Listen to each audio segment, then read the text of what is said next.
안녕하세요. S매 서비스 경영 능력 자격시험 시험 문제풀이에 오신 여러분 환영합니다. 이번 시간에는 여러분들께서 시험 대비를 하시려면 아무래도 문제를 많이 풀어보셔야지만 합격을 많이 하시리라고 생각이 되는데요. 제가 마음은 ABC 모듈 문제를 다 시간 내에 풀어드리고 싶었는데 문제량을 설명까지 하고 한다면 도저히 어려울 것 같더라고요. 그래서 A 모듈이라도 여러분들 제대로 좀 공부를 하셨으면 해서 A 모듈에 한해서 제가 문제풀이들 진행하도록 하겠습니다.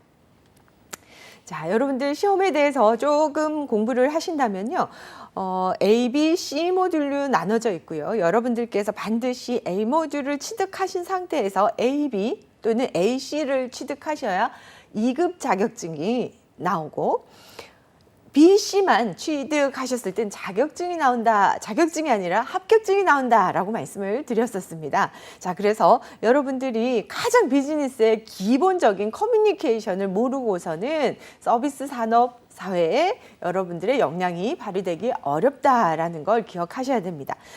시험은 70분간 진행이 되고요. 총 50문제를 풀이하실 텐데요. 자, 5개 유형의 복합 문제가 출제됩니다. 자, 여기서 보시면은 일반형이라고 하는 게 바로 오지선다형 문제가 되겠습니다. 여러분들 사지선다형이면은 25% 확률이 있지만 오지선다는 확률이 그만큼 20%로 줄어드는 거죠. 자, 오지선다형 문제라 여러분들이 꼼꼼하게 문제를 더 잘 읽어보셔야 된다는 어려움이 좀 있습니다. OX형 문제, 진위형 문제라고 합니다. 이게 맞느냐 틀렸냐, 맞는지 O, 틀렸는지 X를 여러분들이 선택하시는 문제.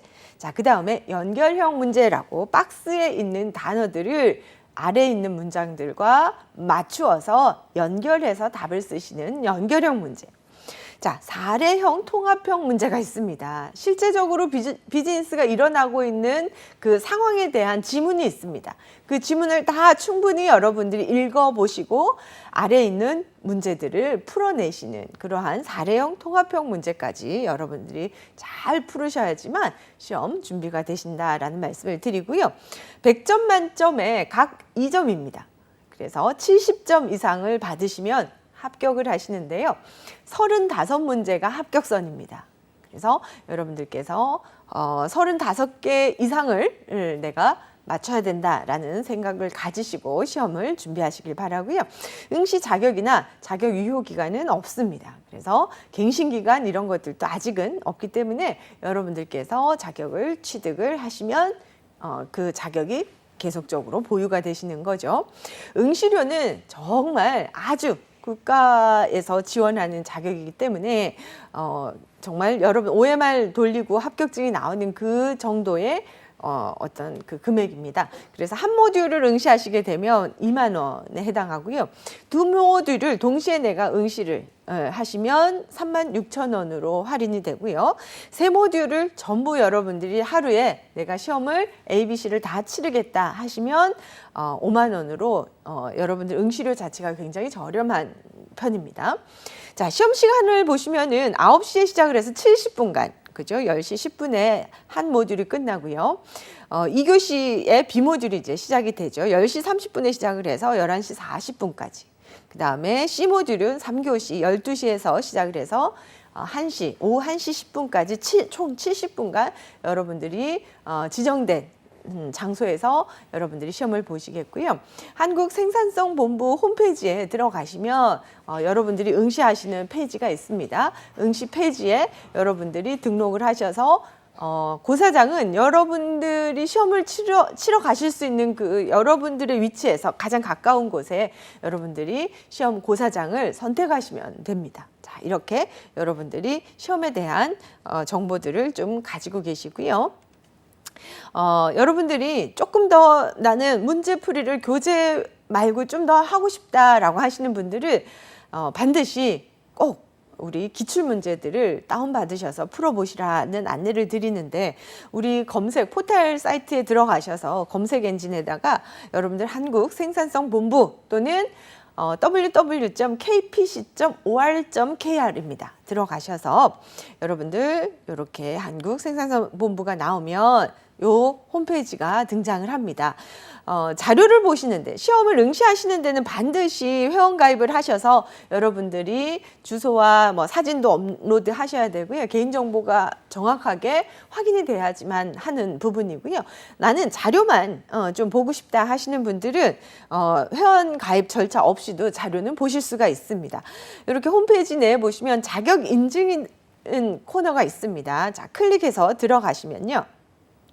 요 자격인증 페이지로 넘어갑니다. 자, 뭐 한국생산성본부에서 많은 자격들을 다루고 있는데요. 그 중에서도 우리 자격은 경영능력 평가 자격입니다. 그래서 매니지먼트 어빌리티 테스트라는 경영능력 자격에서 가장 첫 번째 주자로 SMAT, 서비스 산업 시대에 가장 중요한 그 자격으로 SMAT이 나왔고요. 곧 MMAT, HUMAT, FMAT, 그다음 PMAT까지 경영 5대 과목이 그 국가공인 자격으로 출시될 예정입니다.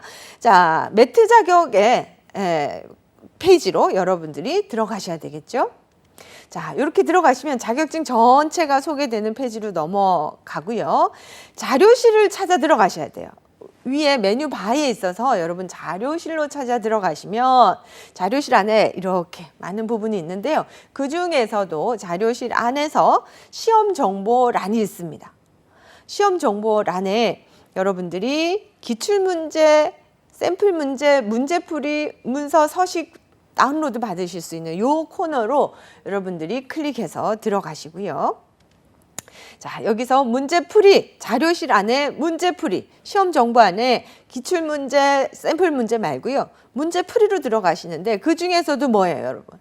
어떤 종목? 매트, 경영능력 자격을 클릭을 하시면 그죠? 경영능력 자격시험을 클릭을 하시게 되면 이렇게 문제가 나옵니다. 자, 그래서 한국직업방송에서 자격증 따자라는 코너에서 저희 그 자격을 소개해 놓은 영상이 안내가 되고 있고요.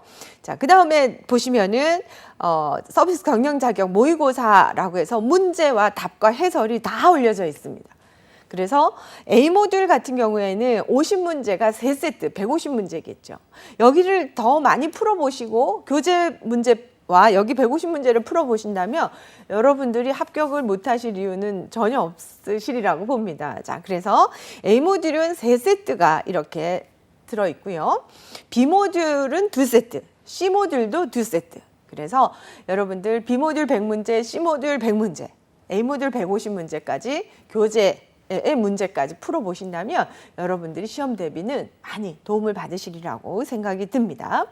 자, 그래서 반드시 여러분들 좀 불안하다, 교재에 있는 문제로는 더 많이 풀어보고 싶은데 하시는 분들은 그 한국생산성본부의 자료실에 시험 정보란에 그 문제풀이에 올려진 자료들을 다운받으셔서 도움을 받으시라라는 안내를 드립니다.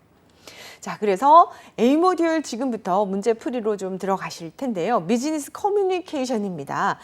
5개의 그 챕터 안에서 골고루 문제가 나오게 되어 있습니다. 그래서 5개 챕터를 전부 다 오지선다, OX 연결형 문제, 진위형 문제라고 하죠.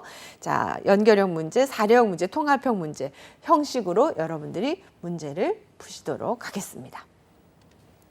자, 선다형 문제부터 들어가겠습니다. 자, 이런 식으로 나옵니다. 여러분들께서 자, 문제를 받으시죠. 자, 시험 시작하겠습니다. 라고 감독관님 지도하에 여러분들이 시험을 치러 가시면은 이제 시험지를 딱 펼치게 되면 이제 일과의 문제들이 제일 먼저 나오겠죠. 그죠?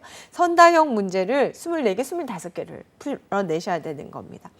자, 다음 중 예의범절에 대한 설명으로 옳지 않은 것. A 모듈 같은 경우에는요. 태도와 관련되어 있는 비즈니스를 잘 커뮤니케이션 하기 위해서 우리가 언어적인 표현도 매우 중요하지만 비언어적인 표현 있죠. 눈을 마주치고 상대를 배려하는 손짓, 뭐 이렇게 턱질이나 손가락질 이런 것들이 아니라 상대를 존중하는 이런 그 아주 비언어적인 행동들이 매우 중요하게 그 커뮤니케이션의 요소로 작동하기 때문에 맞냐 틀렸냐라는 문제가 굉장히 A 모듈에는 많습니다. BC 모듈은 경영이 훨씬 더 많이 들어있기 때문에 기본적으로 내용을 좀 알아야지만 풀 수 있는 문제들이고요. A 모듈 같은 경우에는 문장에서 어려운 단어를 거의 여러분들이 만나지는 않으실 겁니다. 자, 그런데 뭐가 중요한지 핵심을 모르셔서 틀리는 경우가 굉장히 많습니다. 자, 그래서 여러분들께서 A 모듈을 쉽게 보시는 건 오판이다라는 말씀을 드려요. 이렇게 쉬운 문제들이 많이 나오면 좋겠지만, 요거는 아주 난이도가 낮은 문제 중에 하나입니다. 다음 중 예의 범절에 대한 설명으로 옳지 않은 것, 태도에 대한 그 부분으로 기억을 하시라는 거죠. 첫 번째, 합리적인 생활을 영위하는 데 그 목적이 있다. 두 번째, 타인에 대한 마음가짐이나 태도를 의미하기도 한다. 에티켓은 예의 범절의 서양적인 개념이라고 할 수 있다. 4번, 예의 범절은 공동체의 이익을 위해 반강제적으로 이루어져야 한다. 5번, 동양적인 개념으로 개인과 집단에서 지켜야 할 기본적인 규범이다. 자, 정답은 여러분들 4번이죠. 그죠? 우리 교재에 보면 뭐 반강제적이진 않지만 반드시 규범이라는 겁니까? 범위 안에서 정말 규격이 딱짝짝 나눠져 있다는 거죠. 우리가 공장만 불량률 이런 것들이 공장만 있는 게 아니라 많은 사람이 함께 살아가다 보니까 질서가 필요하다는 거예요. 자, 그래서 우리가 교통규칙이라는 게 있잖아요. 신호를 보고 뭐 노란 불일 때 서서 빨간 불일 땐 정지, 그죠?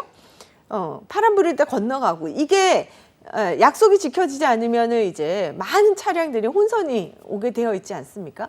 사람과의 관계에서도 많은 사람을 만나지만 우리가 일정한 규칙을 정해서 그걸 지켜서 서로 간에 뭐 감정이 상하거나 갈등이 생기거나 이런 걸 줄여나가자는 겁니다. 자, 그래서 공동체, 서로 간에 우리 인간사회에 있어서 공동체의 이익을 위해서 우리는 반강제적으로 이루어져야 되는 거 아니지만 반드시 지켜야 된다라는 게 핵심 요소입니다.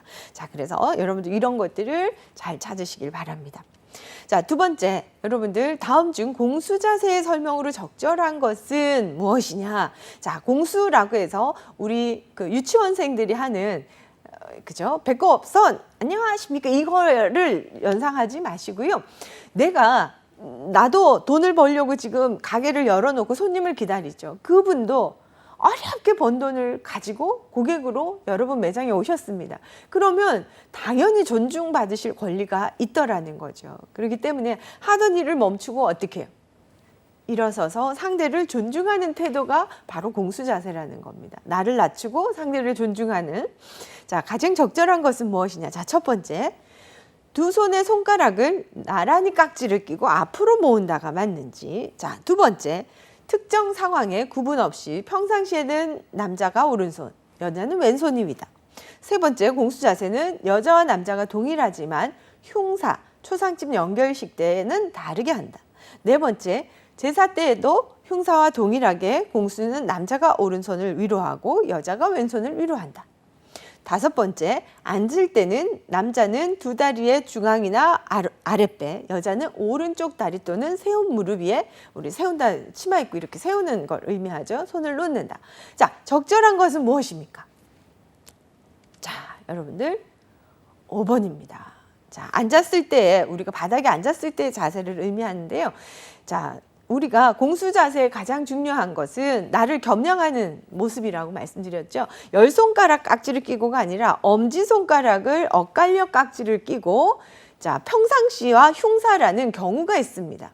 자, 남자는 왼손이 위로 평상시에, 여자가 오른손이 위로 가죠. 엄지손가락 엇갈려 깍지를 끼고 네 손가락 가지런히 붙여 배꼽 아래 3cm 정도 아래에 내가 겸양하는 자세를 취한다라는 것이 공수 자세의 가장 기본입니다. 그래서 시선은 상대를 향하도록 하는 거.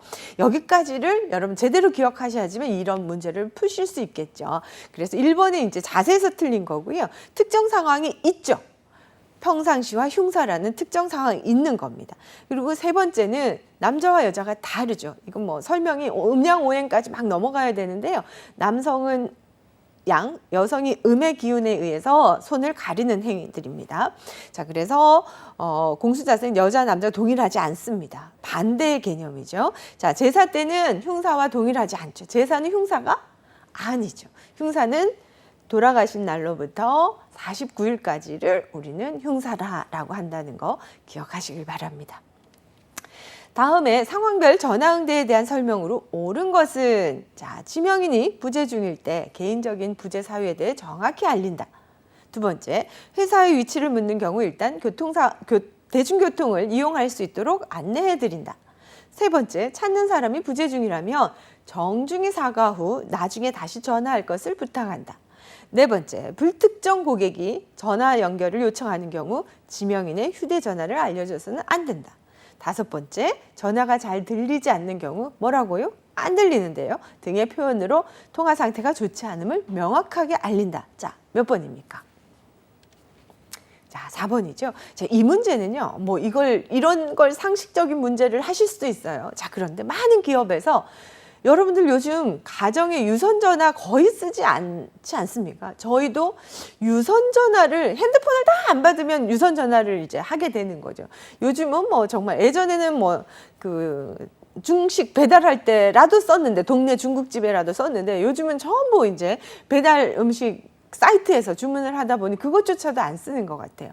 자, 그러다 보니 여기에 핸드폰에 익숙한 MZ 세대들이 입사를 해서 조직에 유선에 대한 개념들이 많이 모자라서 기업에서 많이 출제를 요청한 문제입니다. 자, 그래서 불특정한 고객의 전화가 왔을 경우에는 개인 번호를 안내해서는 안 되고요. 직통번호, 그죠? 연결이 끊어질 경우에는 직통번호를 연결해라. 이런 부분들이 시험에 많이 출제되기 때문에 여러분들이 잘 기억을 하시길 바랍니다. 자, 지명인이 부재 중일 때는 개인적인 사유를 정확히 안내해서도 안 되죠. 그죠? 누군지 모르고, 그죠? 자, 두 번째, 회사의 위치를 묻는 경우는 어떤 차량으로 이동하시는지를 물어보고 거기에 맞춰서 대응을 해야 되죠. 자, 세 번째, 찾는 사람이 부재 중이라면 뭐예요? 비용이 발생한다고. 전화 응대는 비용이 발생하기 때문에 어떻게 해요? 우리가 전화를 드리겠다. 우리가 그 시간에 맞춰주겠다라고 대응을 하셔야 된다라는 말씀을 드렸습니다. 자, 그리고 다섯 번째는 전화가 잘 안 들릴 경우 뭐라고요? 안 들리는데요. 자, 뭐라고요? 안 들리는데요. 그러면 정말 성정이 급하신 고객들은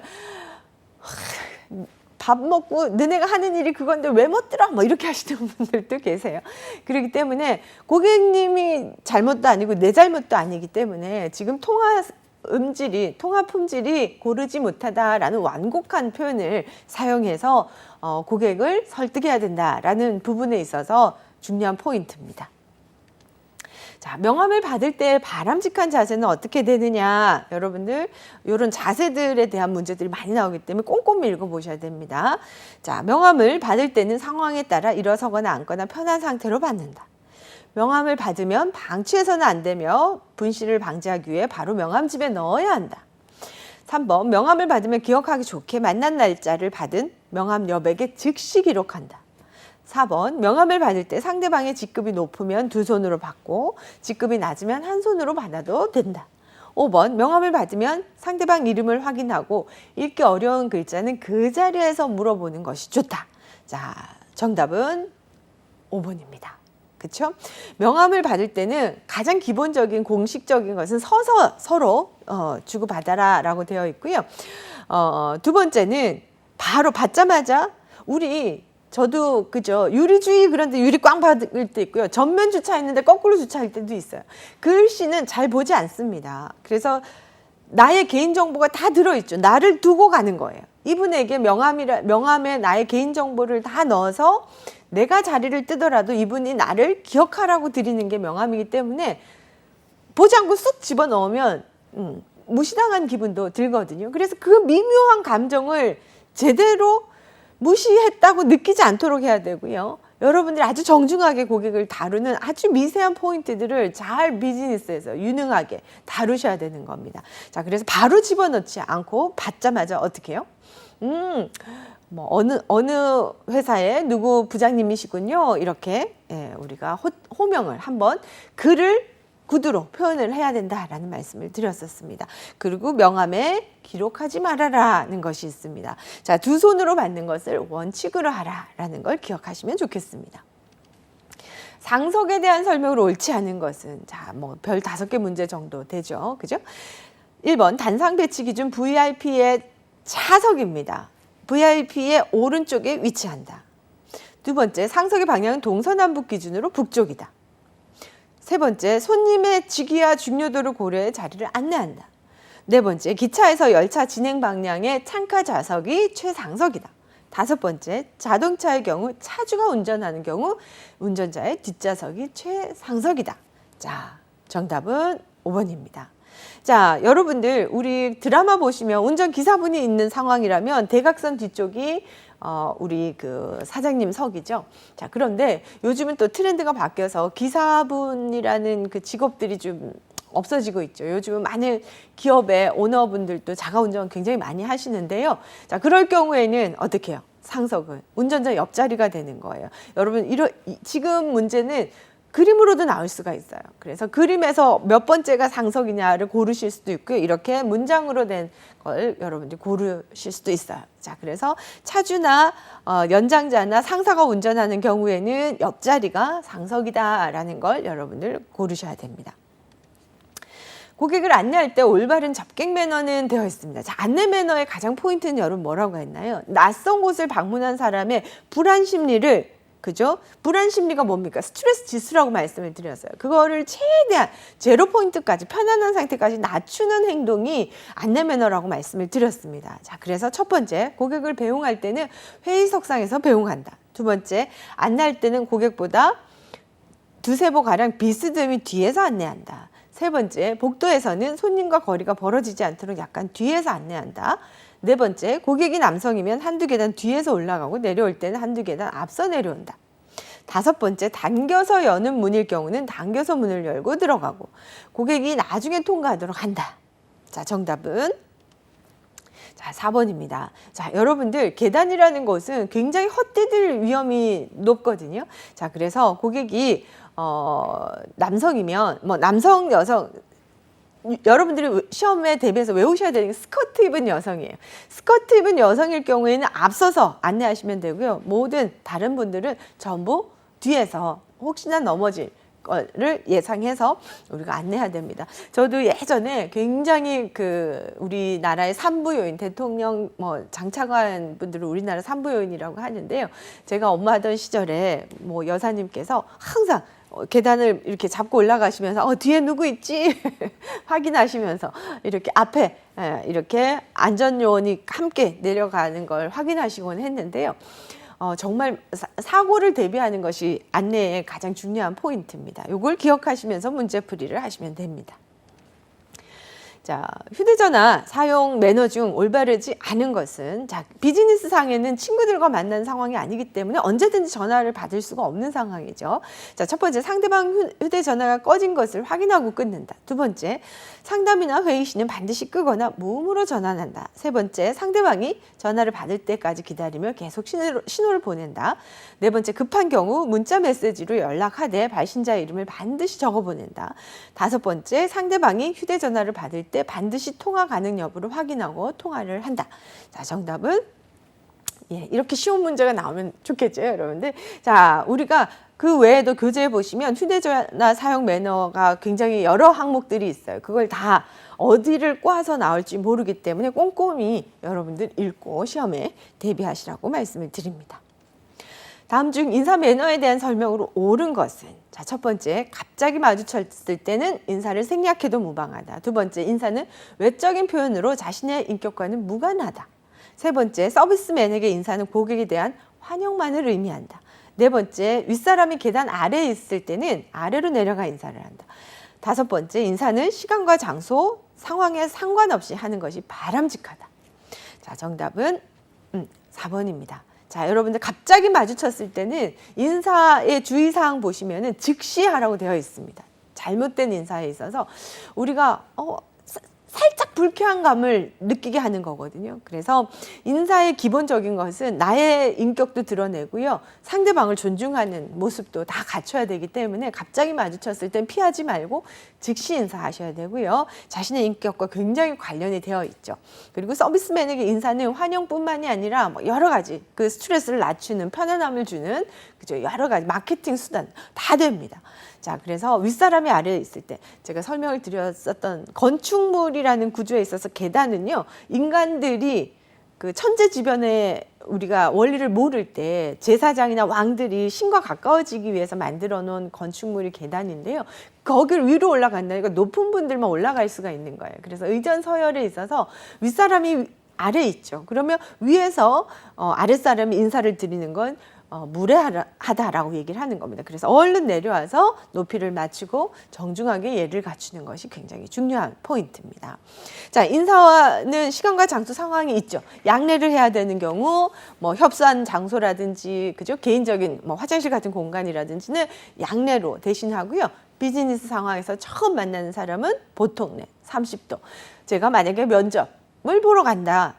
면접을 보러 가면 면접관들에게 공식석상이기 때문에 45도 정중례를 하시는 게 맞습니다. 자, 이런 것들을 다 예법이 다르게 존재하죠. 전화응대의 기본 자세에 해당되지 않는 것은 자, 첫 번째, 미소 띤 얼굴로 대화하며 바른 자세로 대화한다. 두 번째, 전달할 내용을 간단히 정리하고 메모하며 전화응대를 시작한다. 전화 통화 시 주위 사람들에게 방해되지 않도록 조용히 이야기를 한다. 네 번째, 밝고 명랑한 목소리로 마무리하며 상대방보다 수화기를 먼저 내려놓는다. 가급적 유선 전화로 통화하며 개인 휴대전화는 긴급한 이후에는 자제한다. 자, 정답은 자, 4번입니다. 자, 여러분들 전화응대 매너는 333 법칙만 잘 외워두시면 모든 문제를 피해갈 수 있습니다. 3번 울리기, 전화벨이 3번 울리기 전에 받고요. 내가 전화 통화를, 비즈니스 통화는 3분 이내로 끝내고요. 자, 그 다음에 상대가 수화기를 내려놓고 끄는 걸 확인한 3초 후에 나의 통화 버튼 종료를 누른다라고 되어 있습니다. 자, 그래서 333 법칙이 되는 겁니다. 그래서 여기와 관련된 문제들이 대부분 나오기 때문에 밝고 명랑한 목소리로 마무리하고 상대방이 전화를 끄는 걸 확인한 3초 후에 종료를 한다가 정답입니다. 다음 중 인사의 종류에 양례에 해당하는 상황은 뭐냐? 약식으로 허리를 15도 정도 숙이는 인사를 이야기하는데요. 자, 첫 번째, 양손에 무거운 짐을 들고 있는 경우일까요? 두 번째, 상사에게 보고하거나 지시를 받는 경우. 세 번째, 실내나 복도에서 자주 마주치는 경우. 네 번째, 면접이나 공식석상에서 처음 인사하는 경우. 다섯 번째, 화장실과 같은 개인적인 공간이나 실내나 통로 등의 협소한 공간. 자, 정답은 자, 5번째가 되겠죠. 그죠?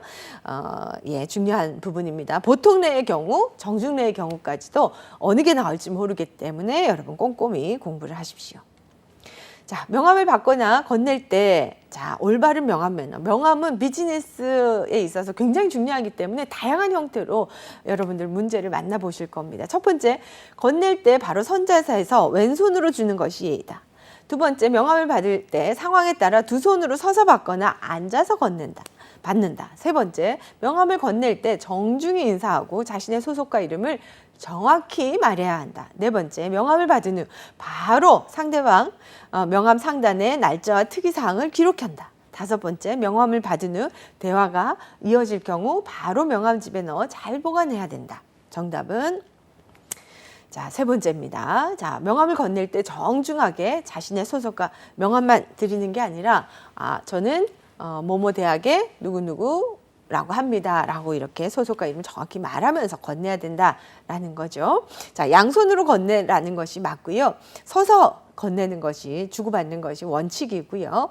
자, 상당 낙사하지 말라는 거. 자, 그 다음에 명함, 대화가 이어질 경우에는 이런 테이블 위에 놓고 이름을 제가 명함집에 넣어 놓으면 이름이나 직급이 기억이 안 날 때가 있거든요. 그렇기 때문에 명함을 보면서, 확인하면서 직급과 성함이 틀리지 않도록 해야 된다라는 겁니다. 자, 조문 시 유의해야 될 상황 중 가장 바람직한 행동은 첫 번째, 바쁠 경우는 평상시 복장으로 조문해도 무방하다. 두 번째, 정신적으로 힘든 유족에게 너무 말을 많이 시키지 않도록 한다. 세 번째, 조의금은 문상을 마친 후 상주에게 직접 전하는 게 예의다. 네 번째, 분위기를 밝게 하기 위해 큰 소리로 말하고 웃으며 대화를 한다. 다섯 번째, 발 벗고 나서 일을 돕고 장례 절차나 예식에 대해 조언해 주는 것이 좋다. 자, 정답은 자, 두 번째죠. 그죠? 우리가 신입 A 모듈에 조문 매너가 있는 이유는요. 대부분 이제 거래처 상황에서 이렇게 그 거래처에 계신 분이 이제 상례를 당한 경우에 우리가 윗분들이랑 같이 조문을 가거나 혼자 또 회사를 대표해서 갈 때가 많은데 뭐 조문해본 경험이 워낙에 적은 신입사원들이다 보니 가서 실수하는 경우가 많은 거예요. 그래서 많은 기업의 중간 관리자들이 그냥 조금 주의해야 될 상황만이라도 외울 수 있도록, 이게 비즈니스 다음 거래에 굉장히 중요한 요소이기 때문에 그냥 외워서라도 좀 알 수 있게 문제를 출제해달라는 요청이 굉장히 많았습니다. 자, 그래서 이런 부분을 주의사항들이 시험에 나오기도 하겠죠. 다음을 설명하는 것으로 적절한 것은, 방향 안내 동작을 할 때 시선을 상대의 눈을 먼저 보고 오른쪽입니다. 방향을 가리키는 손과 함께 본 후 다시 상대의 눈을 보는 이 행동을 무엇이라고 하느냐. 자, 눈, 방향, 눈. 3번 점을 찍는다라고 해서 3점법이라고 합니다. 자, 시험에 아주 빈도가 높기 때문에 여러분 꼭 기억하시길 바랍니다. 서비스인의 바람직한 상황별 태도 이미지로 적절하지 않은 것은, 자, 첫 번째, 시선은 상대의 얼굴을 바라보고 밝은 표정을 유지하고요. 두 번째, 서 있을 때는 몸의 힘을 한쪽 다리에 두고 몸의 균형을 유지하고, 세 번째, 서 있을 때는 발꿈치는 붙이고 앞에 발은 살짝 벌려 V자형을 유지하고, 네 번째, 등과 가슴을 곧게 펴고 아랫배에 살짝 힘을 주고 서서 자세를 유지하고요. 다섯 번째, 의자에 앉을 경우 등과 등받이 사이에 주먹 하나가 들어갈 정도로 간격을 두고 앉아야 된다. 정답은 여러분 뭐 두 번째죠. 그죠? 자, 그래서 양쪽 다리에 다 힘을 주고 바른 자세로 서 있고요. 시험에 많이 나오는 게, 서 있을 때는 아랫배에 힘을 주는 게 굉장히 포인트고요. 걸을 때는 아랫배에 힘을 주면 자꾸 임산부처럼 허리가 이렇게 꺾이게 됩니다. 자, 그래서 우리가 워킹을 하게 될 경우에는 허리와 등뼈, 줄기에, 등의 뒤편에다가 힘의 중심을 실어 놓습니다.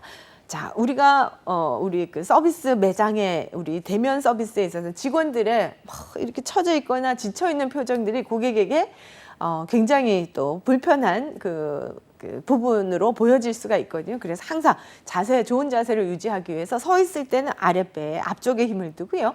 워킹, 걸어 다닐 때는 등 쪽에, 뒤편에 몸의 중심을 둔다라는 게 시험 문제에 나올 수 있기 때문에 기억하시라고 말씀드립니다. 자, 메러비안, 심리학자 메러비안이 주장했을 때, 자, 첫인상에 우리 많은 분들을 처음 뵀을 때 우리가 오감 감각기관 중에 어디를 많이 자극받느냐라고 봤더니, 자, 뭡니까?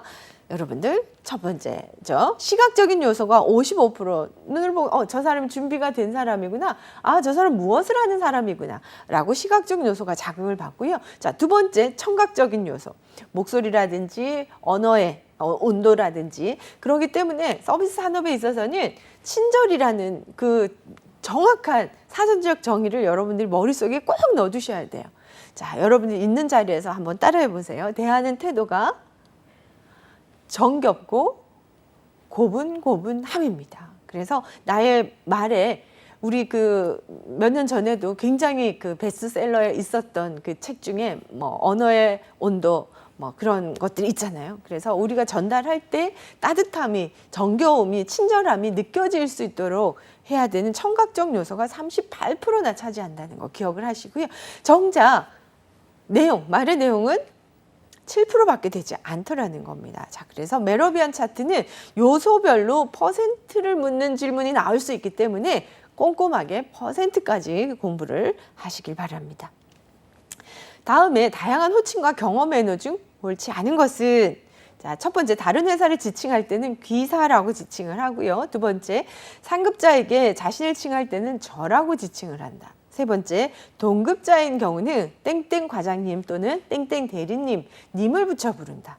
네 번째, 문서에는 상사의 존칭인 님을 생략하고 사장 보고의 건의라고 표기한다. 다섯 번째, 말씀이라는 단어를 사용할 때는 상대를 높이기 위해서는 사장님 말씀이 계시겠습니다라고 표현한다. 자, 정답은 자, 5번입니다. 자, 뭘까요, 여러분? 말씀이 계신 게 아니죠. 말씀을 높이는 게 아니라 사장님을 높여야 되는 거죠. 그렇죠? 말씀을 하고 계신 사장님을 높여야 되는 겁니다. 사장님께서 말씀하시겠다라고 표현을 해야 되는 겁니다. 그래서 이 부분도 시험에 아주 빈도수가 높기 때문에 여러분 꼭 기억을 하시길 바랍니다. 다음 중 상대방과 자연스러운 눈맞춤을 위한 적절한 눈의 표정. A모듈은 비즈니스에서 정말 기본적인 우리 축구의 기본 룰과 같아요. 스포츠의 기본 룰, 야구의 기본 룰을 배우는 거와 같은 거거든요. 야, 이런 것까지 실제적으로 비즈니스 현장에 제가 모니터 가보면요. 고객을 눈을 안 마주치고 비즈니스 하려는 거는 정말 이분들은 뭐지? 이 고객들은요, 내 돈을 허투루 쓰고 싶지 않기 때문에 굉장히 반짝반짝반짝 매 눈으로 딱 보고 있어요. 그러면서 사람을 내가 여기에 돈을 내 주머니를 열어도 되는지를 판단하거든요. 머릿속에 굉장히 빠른 속도로 많은 걸 봅니다. 그런데 딴 데 쳐다보고 관심을 가지지 않으면 고객이 거기에 있을 이유는 없겠죠. 그래서 저희 A모듈에서는 굉장히 눈과 관련된 문제가 많이 출제되기 때문에 눈, 서비스 품질의 시선이 굉장히 중요하다는 걸 꼭 기억을 하십시오. 자, 그래서 자연스러운 눈의 표정은, 자, 이건 이대로 외우셔야 돼요. 눈과 미간과 콧등 사이를 번갈아 시선을 확보해라 라는 겁니다. 다음 중 이미지의 형성 과정을 적절하게 설명하고 있는 것은, 자, 이미지는 지극히 객관적이다. 두 번째, 이미지는 과거와 상관없는 현재 모습 자체다. 세 번째, 같은 대상에 대한 이미지는 누구나 동일하게 받아들인다. 네 번째, 이미지의 형성 과정은 감정적 과정보다 이성적 과정을 거쳐 형성이 된다. 다섯 번째, 이미지의 형성은 주관적이며 선택적으로 이루어져 동일한 대상에 대해서도 다른 이미지를 부여한다. 자, 정답은 5번입니다. 이 문장 그대로 외우셔야 모든 문제를 피해 가실 수 있어요. 이미지라는 것은 어떤 분은 그 연예인 예쁘지 않아? 이렇게 했을 때 어떤 분은 야, 난 별로야. 너무 예쁜 것 같아. 동의하는, 부정하는 사람들이 있죠. 이미지는 굉장히 주관적이에요. 그래서 많은 다양한 고객들에게 다 좋은 점수를 받는 게 참 어렵다라는 거죠. 자, 이미지 형성은 주관적이며 선택적으로 이루어져서 동일한 대상에 대해서 누군 이쁘다, 누군 이쁘지 않다, 이렇게 다른 이미지를 부여하기도 합니다. 어떤 분은 고양이상이라고 하지만 어떤 분은 강아지상이라고도 하고, 사람마다 보는 눈에 따라 해석이 다르죠. 그래서 이미지를 표준화해서 상대방이 알기 쉽도록 하는 거, 그건 굉장히 중요한 포인트를 기억하게 하기 위해서 이런 문제가 출제됩니다. 다음 중 서비스 전문가의 용모 복장에 대한 설명으로 적절하지 않은 것은, 첫 번째, 명찰은 정위치에 부착하고 개인적인 액세서리는 가능한 피하도록 한다. 두 번째, 헤어 연출은 가급적 이마를 드러내 밝은 표정을 극대화해라. 자, 조명이 우리가 실내에서 근무하게 되면 위에 있다고 말씀을 드렸습니다. 빛이 아래로 떨어지기 때문에 가능한 눈과 눈빛이나 어떤 얼굴의 표정을 전체를 상대방에게 이렇게 다 커뮤니케이션 수단으로 사용하기 때문에 가급적 이마를 드러내야 됩니다. 네 번째, 네일, 손톱은 깨끗하고 정리가 된 상태로 유지되며 지나친 네일은 피하도록 한다. 네 번째, 유니폼은 개인의 취향으로 변형하지 않도록 하며 유니폼은 조직을 나타내는 상징임을 기억하고 규정에 맞게 착용한다. 이 문장을 잘 외우셔야 돼요. 다섯 번째, 메이크업의 목적은 신체의 장점을 부각하고 단점은 수정 및 보완하는 미적 행위이므로 항상 각자의 개성을 부각시켜야 된다. 자, 여러분들 틀린 거, 적절하지 않은 건 조직에 들어갔을 때는 내가 하고 싶은 메이크업이 개인적인 취향이 아니라 어떻게 해요? 그 자리를 해석하고 있는 고객들이 기본적으로 가지고 있는 그 이미지를 입고 계셔야 되는 거예요. 제가 예전에 어디 그 금융기관에 모니터를 간 적이 있는데요. 그때 이렇게 왜 그 아주 짙은 화장이 유행을 했어요. 흑발에. 그러니까 까만 머리에 앞에 이제 백머리를 까만 머리를 하고 눈을 굉장히 심하게 검은 화장을 이렇게 하고요. 옷도 다 검은 스타일로 이렇게 창구에 앉아 계신 걸 보고 깜짝 놀랐어요. 저분은 혹시 저기 연극 무대 근처에서 뵐 수 있는 분 같은데 라는 느낌을 제가 받았는데, 아니나 다를까 옆에 웨이팅 하시는 다른 고객이 저기 몇 번 창구에 저분은 은행원 맞아? 이렇게 금융 맞아? 이렇게 얘기를 하시는 거죠. 그게 여러분들 개인의 개성을 살리는 것보다 고객들이 왔을 때 은행은 뭡니까, 여러분? 나의 돈이, 실제적인 돈이 오가는 곳이죠. 그렇기 때문에 굉장히 합리적이고 굉장히 깐깐해 보이고 유행이나 변덕을 많이 이렇게 할 것 같은 직원보다는 무던하게 안정적으로 분석적인 이미지를 가진 직원이 앉아 있을 때 훨씬 신뢰감이 가겠죠. 그래서 우리가 메이크업이나 의상이나 조직 안에 있을 때는 우리 조직을 만나러 오는 고객들이 이해하는 그 수준에서 벗어나지 않도록 하시는 게 전문가들이에요. 그리고 개인적인 생활, 뭐 주말이 됐을 때는 내가 하고 싶은 모든 걸 하셔도 돼요. 자, 그래서 굉장히 이 신입사원들이 자기의 욕구를 죽이질 못하기 때문에 조직의 문화와 이렇게 부딪힐 때가 가끔 있습니다. 자, 그래서 이런 문제들이 좀 나오기도 하겠죠. 매슬로우의 욕구 5단계입니다. 그래서 1단계부터 잘 외워두셔야 돼요. 1단계가 뭡니까? 여러분, 생리적인 욕구, 2번째가 안정의 욕구, 3번째가 소속과 사회적 욕구. 그래서 두 사람 이상이 모이게 되면 존중의 욕구가 발생하면서 서로 존중하는 사람이 자아실현. 우리가 뭐든 해낼 수 있는 그렇게 되는 거죠. 4단계에 해당하는 것은 3단계에 해당하는 5단계에 해당하는 것은 매슬로우의 욕구 5단계에서 이 서비스 욕구는 어느 단계의 욕구인가를 찾기도 하면 더 훨씬 난이도가 높은 문제도 있을 수 있어요. 자, 그래서 매슬로우 욕구 5단계도 다 기억을 해 두시길 바랍니다.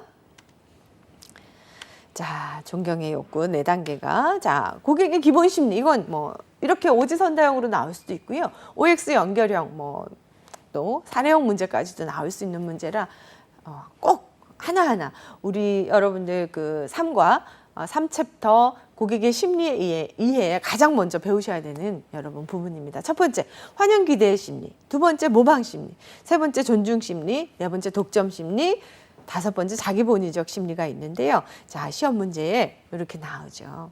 자, 독점 심리는 내가 나 혼자 거기를 독점하고 싶은 독점 심리를 이야기하는 겁니다. 차지하고 싶은 심리. 자, 그런데 다른 고객과 비교해 손해보고 싶지 않는 심리는 보상 심리입니다. 여러분들, 그죠? 자, 그래서 이 부분들을 다 찾아내셔야 돼요. 자, 다음 중 고객의 성격 유형 분석에 대한 설명으로 옳지 않은 것은 여러분들 우리 A 모듈에 보시면 성격 유형 이론이 3가지 정도 실려 있습니다. 디스크, DISC, 우리 주사, 안신, 주도형, 사교형, 안정형, 분석형. 고객을 딱 봤을 때 내가 바로 알아차리기는 가장 좋은 도구고요. 자, MBTI. 4가지 성향을 믹스해서 16가지로 분석해서 우리 고객의 선호도를 분석하는 건데요. 요것도 공부해 두시면 굉장히 좋고요. 자, 그 다음에 T의 교류 분석은 트랜스액셔널 어널리지즈라고 해서 에릭 번에 의해서 창안된 우리 정신과 치료에 의해서 개발된 성격 분석 도구입니다. 자, 그래서 우리 트랜스액션.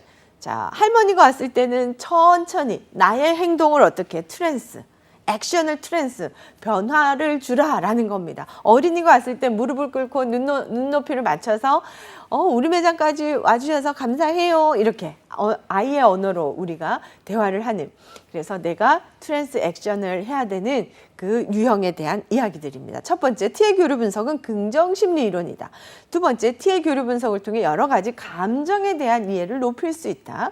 세 번째, MBTI로 16가지 고객의 성격 유형별 구매 행동의 특성을 알아볼 수 있고요. 네 번째, T의 교류 분석은 자기 이해가 선행되어야 타인 이해가 가능하다라고 되어 있고요. 다섯 번째, 디스크는 서비스 접점에서 고객의 성향을 가장 알 수 있는 가장 간편한 지표다. 자, 정답은 4번입니다.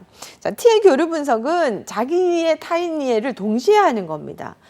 나를 알고 너를 알고가 아니라 I'm okay, you are okay.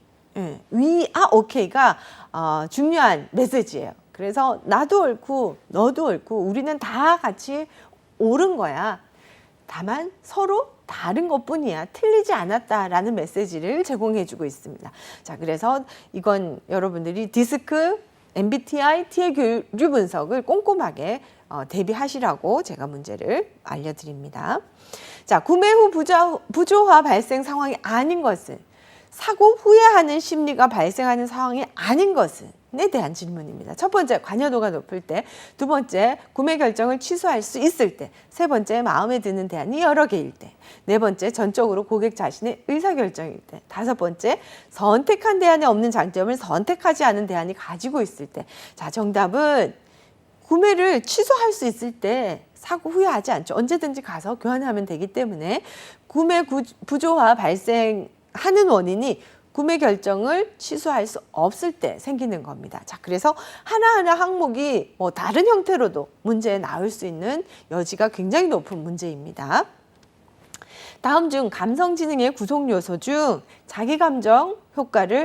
자기 조절 효과를 설명한 것은 첫 번째, 자신의 감정을 빠르게 인식하고요. 타인의 감정을 느끼고 이해하고 자신의 감정에 따라 즉각적인 행동을 자제하는 것이고, 네 번째, 자신의 감정을 이해하고 감정을 있는 그대로 표현할 수 있어야 하고, 다섯 번째, 타인의 감정에 적절하게 대처할 수 있고 거래를 조정할 수 있다. 자, 정답은 세 번째입니다. 첫 번째, 제가 감정의 창, 4분면이 된 창을 여러분들 A모듈 사과에서 보여드렸는데요. 반은 나의 감정이라고 말씀드렸습니다. 나의 감정을 빠르게 인식하는 것, 셀프 어웨어니스라고 해서 첫 번째에 해당되겠죠.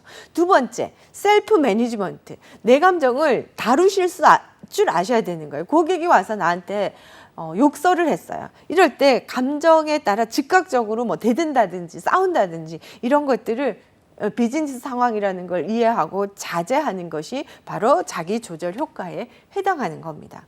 자, 두 번째가 타인의 감정의 소셜 어웨어니스, 타인의 감정을 인지하는 거죠. 그죠? 우리가 눈치 없는 사람이라고 주변에서 많이 듣는다면 이 부분이 어쩌면은 감성지능 지수에 좀 떨어지는 부분일 수가 있어요.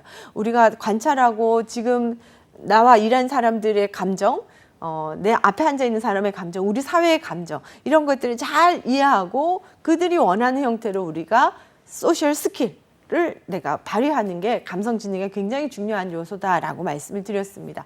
교재의 감성지능 부분 매우 중요하기 때문에 서비스 산업은 감정노동이기 때문에 여러분들이 꼼꼼히 공부하시라고 말씀을 드립니다. 자, 커뮤니케이션 오류 중에 전달자의 문제로 적절하지 않은 거 전달자입니다. 우리 전달자의 문제도 있고요.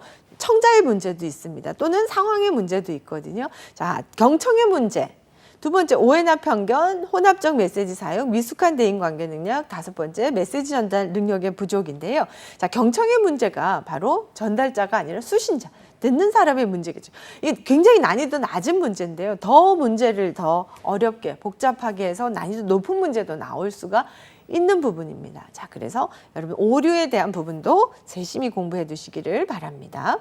자, 파트너, 여러분 협상과 설득과 협상에 우리가 협상 부분에 있어서 내가 상대방과 협상하러 갔는데 좋은 조건이지 않아. 그러면 뭐예요? 나한테 최선의 차선책이 있다면 나는 어떻게 해요? 결렬하고 나올 수가 있는 거죠. 차선책을 취하면 되기 때문에. 자, 그래서 첫 번째, 상대방에 대한 압박 전술이 활용되는 게 파트너인가. 자, 두 번째, 합의에 도달하지 못했을 때 택하는 최선에 대한 차선책이다. 파트너가 없다면 만들고 가야 되는 거예요. 좋지 않을 때는 끊임없이 개선해서 차선책을 만들어 놔야 되는 거죠. 네 번째, 파트너가 미치지 못하는 제안이라도 협상을 결렬시킨 행위를 하지 않아야 된다. 다섯 번째, 협상이 결렬되었을 때 취할 수 있는 행동 계획으로 협상 타결을 위한 필요 조건이다. 자, 정답은 4번이겠죠. 그죠? 내가 협상을 하고자 하는 조건이 맞지 않으면 파트너가 있다면 결렬하고 나오시면 된다라는 거예요. 그래서 파트너라는 용어가 무엇인지도 외워두시고요. 이렇게 문제가 출제되었을 때 파트너의 기능도 기억을 하시길 바랍니다. 자, 우리가 식사는 우리 식사 잘하셨어요? 뭐 맛있게 드셨어요? 이런 얘기 식당을 계산하면서 나올 때 많이 하시죠. 맛있게 드셨어요? 그런데 여러분 아니요 한 적 아무도 없으실 겁니다. 자, 이게 닫힌 질문이에요. 예, 아니요라고 대답하는 것이 닫힌 질문이고요. 어떠셨냐고요? 맛있었어요. 오늘 특히 계란 요리가 맛있었어요. 뭐 이렇게 한다든지, 그죠? 자, 이렇게 열려 있는 우리 말하기 스킬을 오픈형, 개방형 표현이다라고 합니다. 자, 고객의 의사결정 과정의 순서를 순서대로 가장 적절하게 배열한 것은 무엇이냐? 여러분들 내가 편의점에 가서 물을 고르러 갈 때 목이 마르다라는 문제인식이 되죠. 자, 1번 여러분들 좀 기억하시면서 설명을 들으세요. 자, 가서 냉장고에 있는 여러 정보를 목이 말라서 갔지만 오늘은 우유가 세일을 하네? 그리고 정보를 탐색해서 우유가 세일을 하는 대안이 평가가 된 거죠. 그래서 우유를 사 먹었더니 물보다 우유가 낫네? 그러면 재구매, 다음에 목마를 땐 우유를 구매할 수 있을 확률이 높아지는 거죠. 자, 그래서 앞머리만 잘 외워두시고 이건 순서 문제가 100% 나온다고 말씀을 드렸어요. 문정대구, 한번 쉬시고 구행. 문제인식 정보탐색 대안평가 구매, 문정대구 구행, 재구매냐? 아니 여기서 구매를 포기하느냐? 자, 이렇게 이루어져 있습니다. 자, 효과적인 주장에 있어서 에어리아 법칙, 이것도 여러분들 주의 증주 이렇게 보시라고 말씀드렸어요.